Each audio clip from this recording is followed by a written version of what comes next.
The extended self is really interesting as applied to consumer psychology. You're going to love this material. Some products are so important to consumers that they are used to confirm their self-concepts. This invisible bubble around consumers that includes possessions they prize to this extent is called the extended self. Marketers study the variety of ways that consumers consider certain products as extensions of themselves. And consumers do. In other words, some people do not simply use a Mac. They are Mac users, right? Evidence for products as extensions of the self really begins with an understanding of Elizabeth Kubler-Ross's stage theory of grieving.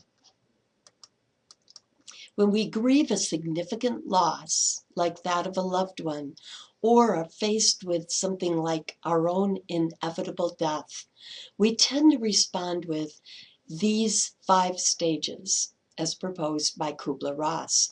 1, denial. 2, anger. 3, bargaining. Could be a prayer, for instance, like, please make this not so, and I will volunteer at the hospital every week. So 3 is bargaining, 4, depression, and 5, acceptance. So make sure you get those in your notes, the 5 stages of grieving and dying. 1 is denial, 2, anger, 3, bargaining, 4, depression, and 5, acceptance. Now, the stages of grieving and dying are serious and certainly very personal and serious when you go through them or someone that you love. Hey, but I am going to play a short, humorous video here because it will really, I think, help you remember the 5 stages of grieving and dying. Uh-oh. It's no big deal. It's probably not even quicksand. I'm gonna have a good laugh about this tonight with the guys.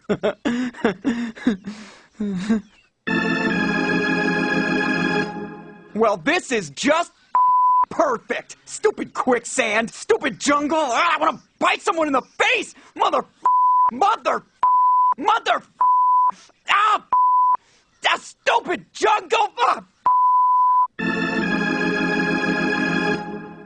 Are you there, God?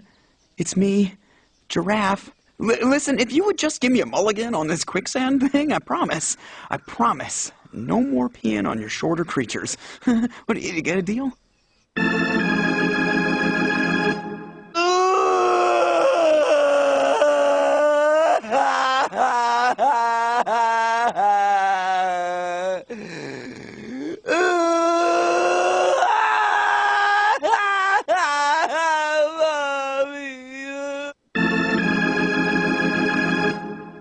You know something?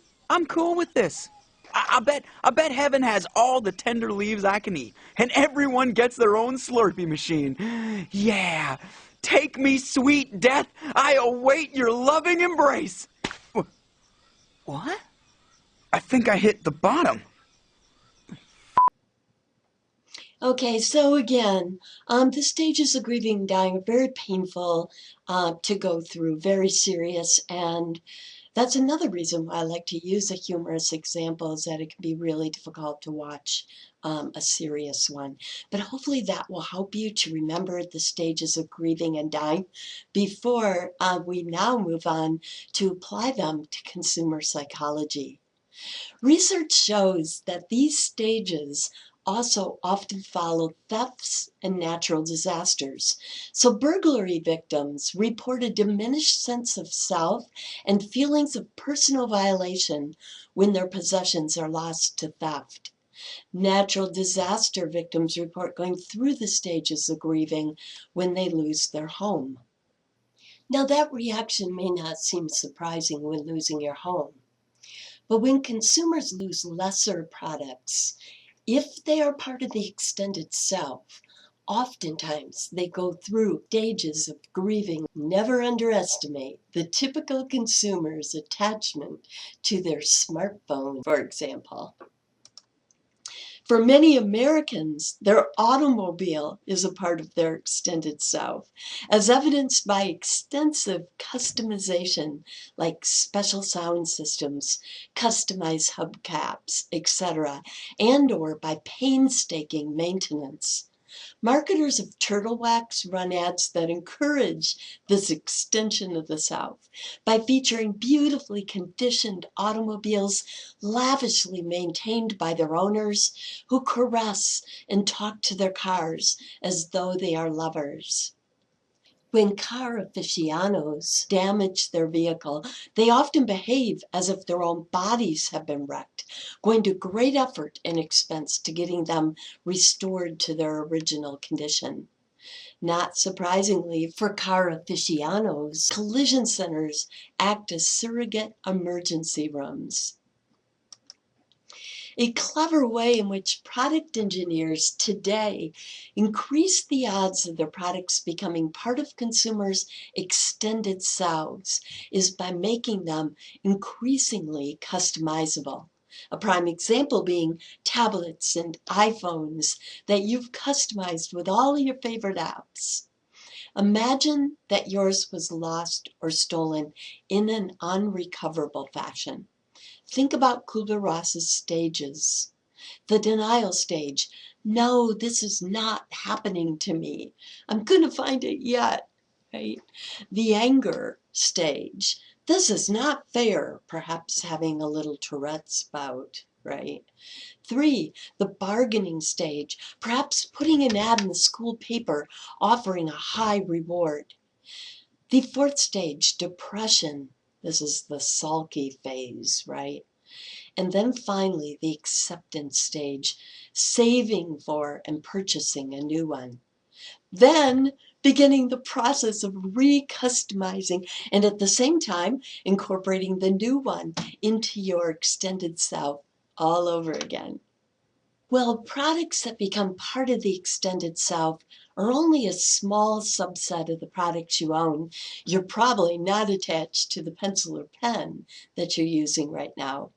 Loved objects make up an even smaller subset of products.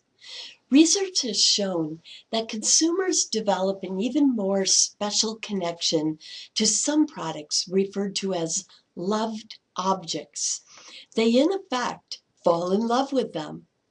Loved objects are ones that we feel help to make up for our personal shortcomings or self-conflicts. For children, a favorite stuffed animal or blanket can help alleviate their fears that come with being small and feeling powerless. A businesswoman who really views herself as an art connoisseur may refer to her career as just a job, but talk about loving her art collection. A favorite pair of jeans can resolve a conflict for a white-collar worker who is forced to work Saturdays, reserving for her some autonomy. If I must, at least I will be comfortable.